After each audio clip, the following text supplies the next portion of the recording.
കൈക്കൂലി കേസിൽ ഇഡിക്കെതിരെ വിജിലൻസിൽ പരാതി നൽകിയ അനീഷ് നമ്മളോടൊപ്പം ചേരുകയാണ്. നമസ്കാരം അനീഷ്. ഈ കേസ് വന്നത് തന്നെ വലിയ വിജിലൻസ് ഇതിന്റെ പുറകെയായിരുന്നു എന്നൊക്കെയുള്ള കാര്യങ്ങൾ കഴിഞ്ഞ ദിവസമാണ് മാധ്യമങ്ങളും ജനങ്ങളുമൊക്കെ അറിയുന്നത്. ഇതിന്റെ തുടക്കം താങ്കളിൽ നിന്നായിരുന്നു, താങ്കളുമായി ബന്ധപ്പെട്ടുള്ള കേസിൽ നിന്നായിരുന്നു വിജിലൻസിന് ഇതുമായി ബന്ധപ്പെട്ടുള്ള വിവരങ്ങൾ ലഭ്യമായത് എന്നൊക്കെയുള്ള വിവരങ്ങളാണ് നമുക്ക് ലഭിച്ചത്. എന്തായിരുന്നു സംഭവിച്ചത് എന്നതിനെ കുറിച്ചൊന്ന് വിശദീകരിക്കാമോ?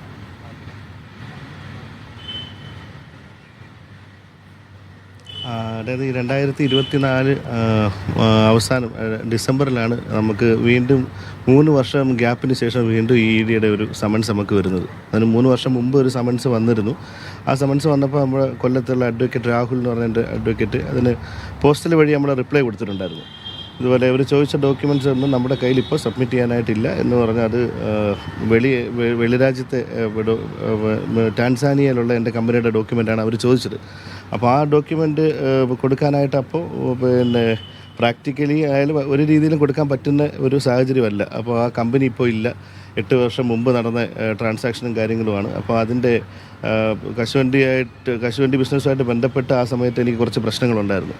അപ്പോൾ അത് ഇപ്പോഴും അത് സ്റ്റിൽ അതിൻ്റെ ഇൻവെസ്റ്റിഗേഷൻ അതിൻ്റെ പ്രശ്നങ്ങൾ നടന്നുകൊണ്ടിരിക്കുകയാണ്. അത് EOW എക്കണോമിക് ഒഫൻസ് വിങ്ങിൻ്റെ ക്രൈംബ്രാഞ്ച് ഡിപ്പാർട്ട്മെൻറ്റ് ആ തലത്തിൽ.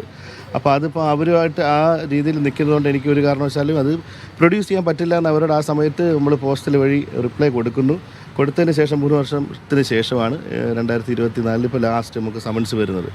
ആ സമൻസ് വരുന്നതനുസരിച്ച് നമ്മളിവിടെ അപ്പിയർ ചെയ്ത് നമ്മുടെ കയ്യിലുള്ള ഡോക്യുമെൻറ്റ്സ് വീണ്ടും നമ്മൾ കൊടുത്തതിന് ശേഷം വീണ്ടും സെയിം കാര്യം, അതായത് ഈ ടാൻസാനിയയിലുള്ള ഡോക്യുമെൻ്റ് വേണമെന്ന് പറഞ്ഞിട്ട് അവർ വാശി പിടിക്കുക. അങ്ങനെ വാശി പിടിച്ച് അവർ വീണ്ടും സമൻസ് ഇടുന്നു.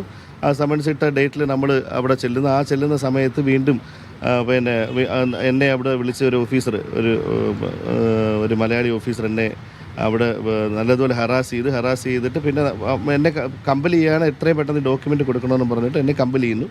ആ കമ്പനീനെ എനിക്ക് ആ സമയത്ത് കൊടുക്കാനായിട്ട് വേറെ നിർവാഹമില്ല. അങ്ങനെ ഞാൻ വക്കീലിനെ, എൻ്റെ അഡ്വക്കേറ്റിനെ സമീപിക്കുകയാണ്.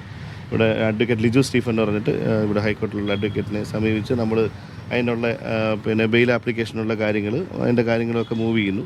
ആ മൂവ് ചെയ്യുന്ന സമയത്ത് ഹൈക്കോടതിയിൽ നിന്ന് നമുക്കൊരു ഓർഡർ കിട്ടുന്നു. അതായത് 14 ഡേയ്സിന് മുമ്പേ നമുക്ക് അങ്ങനെ വല്ല മൂവ്മെൻ്റ് ഉണ്ടെങ്കിൽ കൊടുക്കണമെന്ന് പറഞ്ഞുകൊണ്ട് നമുക്ക് ഒരു ഓർഡർ കിട്ടുന്നു. ആ ഓർഡർ വെച്ചിട്ട് ഞാൻ വീണ്ടും സ്റ്റേറ്റ്മെൻറ്റ് കൊടുക്കാനായിട്ട് അവിടെ ചെല്ലുന്നു. അപ്പോൾ ഫസ്റ്റിൽ ഈ ശേഖർ എന്ന് പറഞ്ഞ സാറിൻ്റെ ക്യാമ്പിൻ്റെ അകത്ത് വെച്ചിട്ട് പുള്ളിക്കാരൻ എന്നോട് ഫസ്റ്റ് പറയുന്ന കാര്യമാണ്, ഈ 14 ദിവസം നിനക്ക് കോടതിയിൽ നിന്ന് കിട്ടിയിട്ടുണ്ട്, 14 ദിവസം കഴിഞ്ഞ് നെക്സ്റ്റ് ഡേ നീ അറസ്റ്റാ എന്നാണ് എന്നോട് പറയുക. ഈ ഡോക്യുമെൻ്റ് സബ്മിറ്റ് ചെയ്തില്ലെങ്കിൽ അടുത്ത ദിവസം അറസ്റ്റാ എന്ന് പറഞ്ഞിട്ട് അന്നത്തെ ദിവസം ഇങ്ങനെ സ്റ്റേറ്റ്മെൻറ്റ് കൊടുക്കുന്ന ദിവസം എന്നെ കൊണ്ട് കൊടുക്കാവുന്ന രീതിയിലുള്ള എല്ലാം ഞാൻ വെർബലി ഓറലി അങ്ങനെയുള്ള എല്ലാം കൊടുത്തിട്ട് ഞാൻ അവിടുന്ന് വീണ്ടും ഇറങ്ങിയതിന് ശേഷം ഈ 14 ഡേയ്സ് കഴിയുമ്പോൾ വീണ്ടും പ്രശ്നമാണല്ലോ. അതുകൊണ്ട് ഞാൻ പിന്നെ സുപ്രീം കോടതിയിൽ നമ്മൾ വീണ്ടും പേപ്പർ ഇട്ടു. അപ്പോൾ സുപ്രീം കോടതിയിൽ പറഞ്ഞപ്പോൾ ഇവർ തിരിച്ച് ഓപ്പോസിറ്റ് പറഞ്ഞ കാര്യമെന്ന് പറഞ്ഞാൽ ഇതൊരു ക്രൈം സ്റ്റേജ് അല്ല, ഇത് ഒരു ഇൻവെസ്റ്റിഗേഷൻ സ്റ്റേജാണ്, അതുകൊണ്ട് ബെയിലിൻ്റെ ആവശ്യമില്ല എന്ന് പറഞ്ഞു. അതുകൊണ്ട് സെയിം സെൻറ്റൻസ്, ഹൈക്കോടതിയുടെ സെൻറ്റൻസ് തന്നെയാണ് നമുക്ക് സുപ്രീം കോടതിയിൽ നിന്നും കിട്ടിയത്.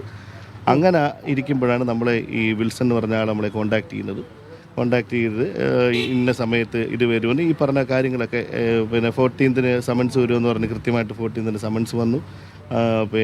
ഇതിൻ്റെ അകത്തുനിന്ന് ഒരാൾ വിളിക്കുമെന്ന് പറഞ്ഞ് കൃത്യമായിട്ട് വിളിച്ചു. ഇങ്ങനെയുള്ള കാര്യങ്ങളൊക്കെ എനിക്ക് ഇങ്ങനെ തോന്നിയപ്പോഴാണ് ഞാൻ വിജിലൻസിനെ അപ്രോച്ച് ചെയ്യുന്നത്, ഇങ്ങനെ കേസ് കൊടുക്കുന്നതും കാര്യങ്ങളൊക്കെ കൊടുക്കുന്നത്.